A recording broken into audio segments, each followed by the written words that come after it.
Hentikan spekulasi, hapuskan berita yang tidak pasti. Tak pasti, jangan kongsi. Assalamualaikum, salam sejahtera, salam keluarga Malaysia dan salam Tahun Baharu 2022. Anda bersama saya Nadine Nordin dalam Pastikan Sahih edisi Isnin 3 Januari 2022. Untuk mendapatkan maklumat terkini mengenai cuaca, anda boleh muat turun aplikasi My Cuaca di telefon pintar anda melalui Google Play atau App Store. Untuk mendapatkan sumber berita yang benar, tepat dan sahih, anda boleh ikuti media sosial rasmi kami seperti di Facebook, Instagram, Twitter atau YouTube dengan carian Berita RTM. Kita mulakan Pastikan Sahih pada hari ini dengan perkongsian kes COVID-19 harian, iaitu pada hari ini 3 Januari 2022, jumlah kes COVID-19 yang dilaporkan adalah 2,690 kes, menjadikan jumlah kumulatif sebanyak 2,767,044 kes. Dapatkan maklumat terperinci di laman COVID Now, iaitu di laman sesawang covidnow.moh.gov.my, di mana data setiap hari bagi laman COVID Now adalah dikemaskini sekaligus selepas tengah malam. Air deras di Sungai Temelong palsu. Kejadian air deras berlaku di Sungai Telemong, bukan di Tasik Kenyir seperti yang disebarkan oleh pihak yang tidak bertanggungjawab. Menurut kenyataan, Tenaga Nasional Berhad TNB menasihatkan orang ramai agar tidak terpedaya dengan video air deras yang mengatakan lokasi Tasik Kenyir bertarikh 30 Disember 2021. Untuk makluman semua, sungai di dalam video tersebut adalah Sungai Telemong yang berdekatan dengan Gawi, di mana aliran Sungai Telemong tidak mengalir masuk ke Tasik Kenyir. Setakat ini, paras air di empangan Tasik Kenyir masih diparas selamat dan terkawal. Hentikan penyebaran berita palsu yang boleh membuat masyarakat panik. Berita palsu seterusnya berkaitan Hospital Tunku Azizah. Perkongsian di Facebook page rasmi Hospital Kuala Lumpur berkenaan berita palsu yang dikaitkan dengan Hospital Tunku Azizah HTA. Untuk makluman semua, pihak Hospital Tunku Azizah HTA ingin memaklumkan bahawa berita berkaitan seorang pesakit kanak-kanak yang menghidap penyakit tanpa tempurung kepala yang kini sedang mendapatkan rawatan di HTA adalah palsu. Orang ramai dinasihatkan untuk tidak tertipu dengan berita yang tidak benar seperti ini. Sebarang pertanyaan boleh menghubungi Unit Komunikasi Korporat HTA di talian 03 2600 3000. Berita palsu kami bawakan ini pula adalah mewujudkan portal rasmi lesen tuju Malaysia secara dalam talian. Jabatan Pengangkutan Jalan Malaysia JPJ melalui bahagian pelesenan pemandu telah menerima laporan berkaitan pengiklanan pembaharuan lesen memandu Competent Driving Licence CDL melalui laman sesawang di lesentuju.com. Untuk makluman, pihak JPJ tidak pernah melantik mana-mana pihak ketiga bagi apa-apa urusan berkaitan dengan pembaharuan lesen memandu kecuali Pos Malaysia Berhad dan MyEG. JPJ juga ingin menasihatkan orang ramai agar berurusan terus dengan pihak JPJ dan rakan strategik yang telah dilantik bagi mendapatkan apa-apa perkhidmatan JPJ secara terus dan telus. Pihak JPJ sedia menerima aduan serta mengambil tindakan sewajarnya jika berlaku sebarang pelanggaran undang-undang. Mesej tular lambakan kedai judi online. Kita ikuti pula kenyataan media pengarah Jabatan Siasatan Jenayah mengenai mesej tular lambakan kedai judi online di Kuala Lumpur.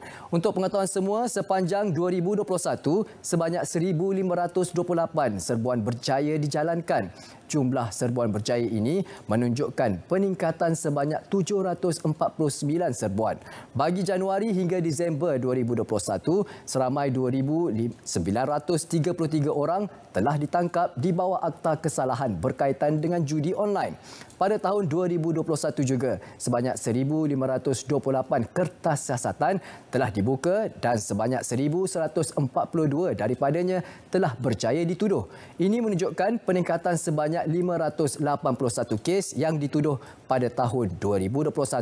Pihak PDRM mengambil maklum segala pandangan yang disuarakan oleh pelbagai pihak dan akan melipat gandakan lagi usaha untuk memastikan kemelut judi ini dapat dibendung dengan berkesan. Penangguhan umrah susulan penularan Omikron. Berikutan penularan jangkitan Omicron, kerajaan pada 1 Januari 2022 mengumumkan untuk menangguhkan ibadah umrah buat sementara waktu berkuat kuasa pada 8 Januari 2022. Penangguhan sementara aktiviti umrah ini dijangka dapat membantu mengurangkan risiko penularan Omicron dalam negara dan memperlahankan peningkatan kes COVID-19 seperti mana negara-negara lain. Berkemungkinan besar gelombang Omicron akan mula melanda Malaysia. Pelbagai langkah diambil untuk memperlahankan penularan Omicron, antaranya dengan liputan dos penggalak yang luas, pemakaian pelitup separuh muka, pengudaraan yang baik, MySejahtera Trace dan kawalan pintu masuk antarabangsa. Bagi mendapatkan infografik bagi penangguhan sementara ibadah umrah berkuat kuasa 8 Januari 2022 dan protokol yang mesti dipatuhi, anda boleh layari laman sawang page rasmi iaitu Facebook rasmi Kementerian Kesihatan Malaysia. Hentikan spekulasi, hapuskan berita yang tidak pasti. Tak pasti, jangan kongsi. Berat seketika kembali selepas ini.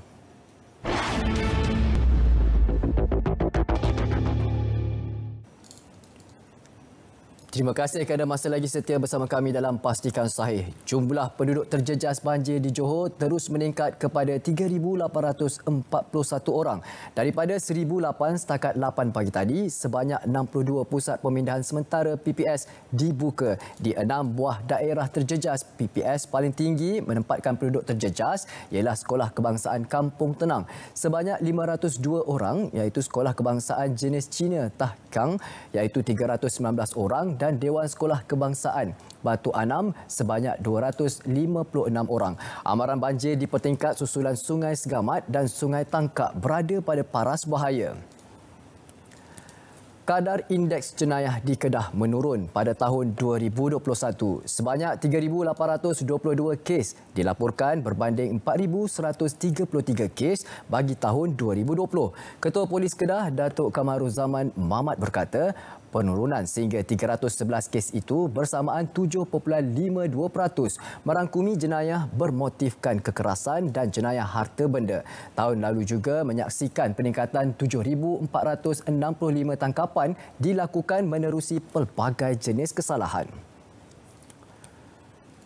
Kurangkan bebanan golongan rentan, pertimbangkan bantuan khusus 6 bulan lagi. Kerajaan disaran mempertimbangkan melanjutkan program bantuan khusus bagi golongan rentan sekurang-kurangnya untuk tempoh 6 bulan lagi.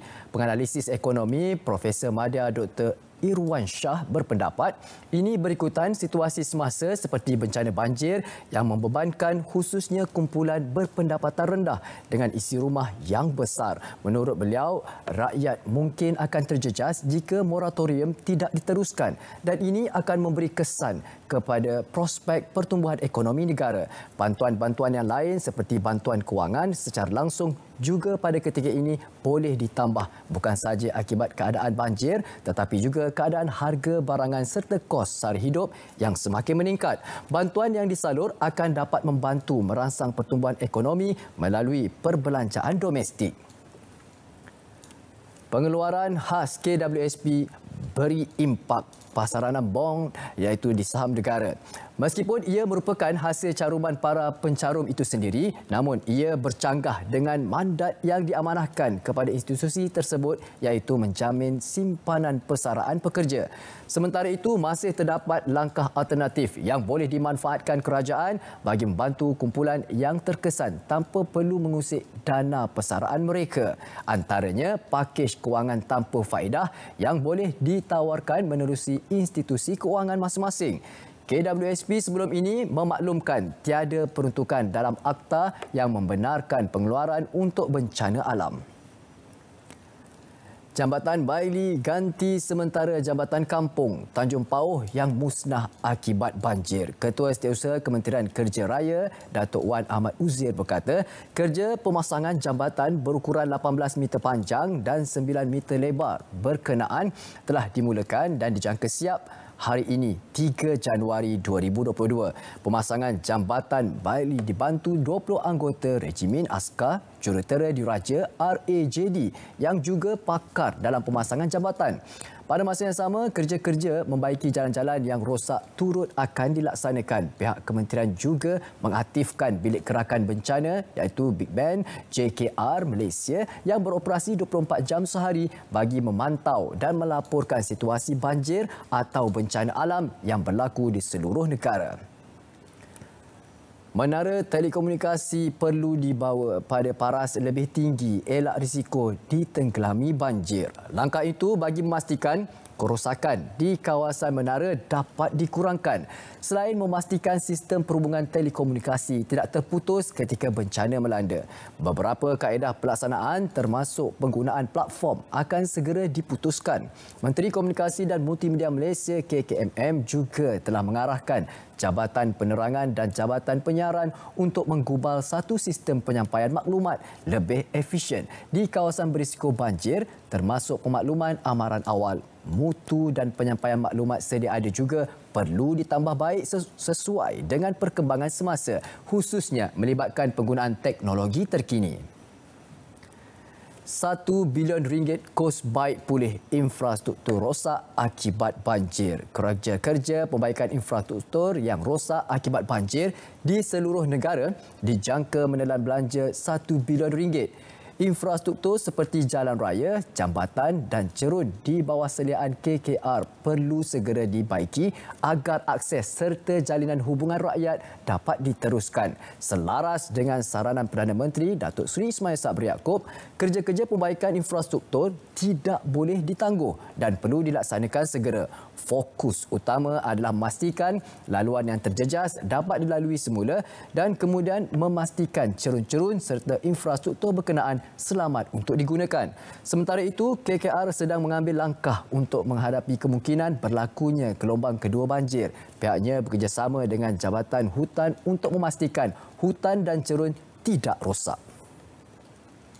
Semua agensi sudah bersedia apabila diperlukan. Ini fokus lagi kepada banjir iaitu kerajaan negeri akan memastikan semua agensi di seluruh negeri Sabah akan bersedia untuk menjalankan tugas masing-masing apabila diperlukan pada ketika musim banjir di negeri itu.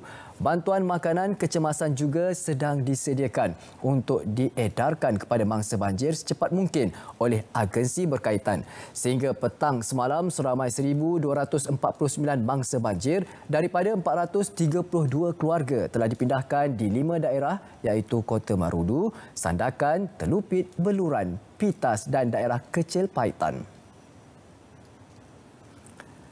Ini pula kami bawakan seterusnya perkongsian iaitu mengenai laluan berhampiran jeram tol masih selamat dilalui.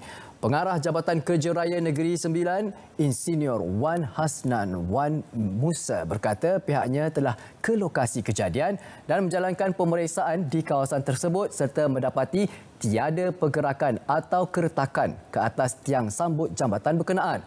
Orang ramai diminta tidak menyebarkan dan berkongsi berita yang belum ditentukan sahih bagi mengelak situasi panik dalam kalangan orang ramai. Limpahan air dari empangan jus durian tunggal terkawal. Walaupun paras kedua dua empangan tersebut mencapai tahap 100%, pengarah sumber air Badan Kawal Selia Air BKSA Melaka Faizah Abdul Rahman berkata setakat ini kerajaan negeri tidak membuat sebarang keputusan untuk membuat pelepasan air dari kedua-dua empangan itu kerana kadar limpahan yang berlaku adalah terkawal melalui sistem alur limpah sedia ada. Kenyataan yang telah ditularkan berkaitan pelepasan air empangan durian tunggal adalah tidak tepat sama sekali. Terdahulu tular di media sosial mengenai sekeping gambar berkaitan pelepasan air dikatakan dari empangan durian tunggal. Fasa 4 PPN SOP untuk Sarawak pada 4 Januari 2022. Jawatankuasa Pengurusan Bencana Negeri JPBN Sarawak memaklumkan SOP tersebut akan dikendalikan oleh Kementerian Kerajaan Tempatan dan Perumahan Sarawak. Untuk maklumat semua, rakyat dinasihatkan supaya sentiasa berwaspada dan mengamalkan SOP yang ditetapkan walaupun Sarawak berada dalam fasa 4 PPN pada 31 Disember lalu. Menteri Kanan Pertahanan Datuk Seri Syamudin Tun Hussein berkata kerajaan bersetuju supaya Sarawak dan Kelantan beralih ke fasa 4 PPN dan keputusan itu diambil selepas mengambil kira penilaian risiko semasa yang dilaksanakan Kementerian Kesihatan KKM dan Majlis Keselamatan Negara MKN. Pastikan Sahih berat seketika kembali selepas ini. Terus setia bersama kami dalam Pastikan Sahih. Kembali lagi bersama kami dalam Pastikan Sahih. Baik, seperti biasa untuk minit-minit yang terakhir, di segmen yang terakhir ini, seperti biasa kami akan war-warkan kepada anda hebahan yang perlu anda ikuti. Apakah ia? Ayo sama-sama saksikan Bicara Naratif dengan topiknya pada malam ini, keperluan pemerkasaan komuniti dalam menangani ancaman bencana geologi iaitu tanah runtuh bersama Tuan Haji Hishamuddin bin Termidi iaitu Ketua Pengarah Jabatan Mineral dan Geosains Malaysia. Pada hari ini, Isnin 3 Januari 2022, 9 malam, sudah semestinya melalui saluran berita RTM My Freeview 123, juga siaran serentak di TV1. Untuk mudah, muat turun saja aplikasi RTM Klik ke telefon pintar anda melalui Google Play atau App Store. Seterusnya kami bawakan Majlis Angkat Sumpah Jawatan Ahli-Ahli Majlis Mesyuarat Kerajaan Negeri dan Menteri-Menteri Muda Kerajaan Negeri Sarawak di Dewan Lapau Dewan Undangan Negeri Sarawak pada hari esok Selasa 4 Januari 2022 pada pukul 3 petang di saluran TV1 dan juga RTM Klik ataupun laman sawang rtmklik.rtm.gov.my. Dan apa lagi yang boleh kami bawakan? Ini dia pembantu takbir perkeranian atau operasi grade N19. Adakah anda mahir menggunakan Microsoft Office iaitu seperti Excel, Word ataupun PowerPoint, mempunyai kemahiran komunikasi, mempunyai pengetahuan dan kemahiran dalam bidang pentadbiran dan kewangan? Calon yang berminat diminta untuk membuat permohonan dengan melalui portal kerja bernama anda boleh saksikan kerjaya.bernama.com sebelum atau pada 14 Januari 2022 iaitu Jumaat. Dan ini pula jom RFID. Apakah ia? Iaitu faedah bertukar kepada Touch and Go dan berbanding sistem pembayaran tol sedia ada di mana perjalanan yang lebih lancar dan mudah di Plaza Tol. Tambah nilai pula bagaimana menerusi Touch and Go e-wallet yang lebih selamat, mudah dan pantas secara online. Ayo sama-sama kita jom RFID. Hentikan spekulasi, hapuskan berita yang tidak pasti. Tak pasti jangan kongsi. Pastikan Sahih berakhir di sini. InsyaAllah kita akan berjumpa lagi pada hari Rabu. Dan hari esok juga insyaAllah kalau ada, kami akan bersiaran seperti biasa 3.30 minit petang. Sudah semestinya saluran berita RTM My Freeview 123. Assalamualaikum, salam sejahtera dan salam keluarga Malaysia.